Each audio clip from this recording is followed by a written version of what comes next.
I crafted a Mick Jagger face, and I was wondering if I could see your moves like Jagger. Take me by the tongue and I'll know you. Kiss me till you're drunk and I'll show you all the moves like Jagger. I've got the moves like Jagger. I've got the moves like Jagger. I don't need to try to control you. Look into my eyes and I'll own you with them moves like Jagger. I've got them moves like Jagger. We literally are trying to put on a really fun, entertaining show. It's like a mini VMAs or a mini Grammys every week. So I don't know if you've heard, but you're the front runner. What do you have to say about that? I don't think anything about it because you got to go out there every week and you've got to basically prove yourself every week. These guys aren't going to let up. I mean, you've got Nakia and Vicky and Dia and just, I mean, everybody on the show is amazing. So, you know, the front runners, you know, that stuff, it doesn't mean anything because it'll change daily. How would being on stage live on Broadway compare to being on stage for The Voice? This is a lot more intimidating, but I kind of have to lie to myself and say it's kind of just like doing another Broadway show. Like, think of it that way. We have 4 million young girls that visit our site every month. What would you tell them about following your dreams and not giving up and body image and all of that?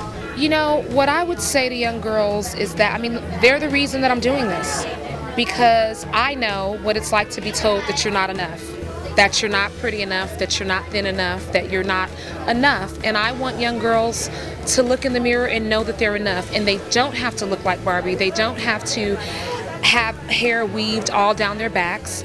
They can just be natural and unapologetically themselves. You know, I just find that when you love you, the rest of the world catches on eventually. And I think Beverly and I are living proof of that. Dude, couldn't have said it better. Frenchie, we should vote for her. Buzznet. Should we start a Frenchie wagon? I think we should.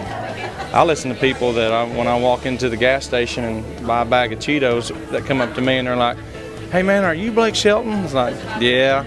"Man, I love Dia." It's like, "Oh yeah, I know." But that's the impact that she's been having since she performed Heartless. She's a smart girl. I think she's probably the most innovative person in the competition. Personal comments on Blake Shelton. He's totally a babe. He's really tall. He's wearing cowboy boots. It's like he's from the country, and I'm from the country. So really, we should probably be best friends.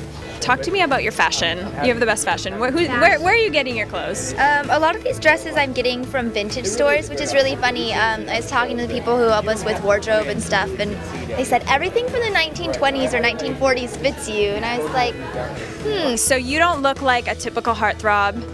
No. And now are the ladies knocking at your door? Tell me the truth. An atypical heartthrob. I don't know. No, you know, I do have a lot of fans on Twitter that say things that they think I'm good looking and that sort of. No, you are good looking. But you know, I don't think about that sort of stuff. I try to focus on singing, and it's nice that they think that like they loved my hair being slicked back last week, and that was super sexy. People have been tweeting about the suit tonight already, so I think it's fun. My sex is on fire. You know, you have to sing other people's songs during this until, of course, next week. But if we had a Beverly record right now and you were making your record, what would it sound like? Oh, there would be lots of soul involved in that, with a bit of grit and a shot of Southern comfort on it. I don't know. It's definitely from the South, but traveled too. What inspired you to have the drummers? Whose idea was that?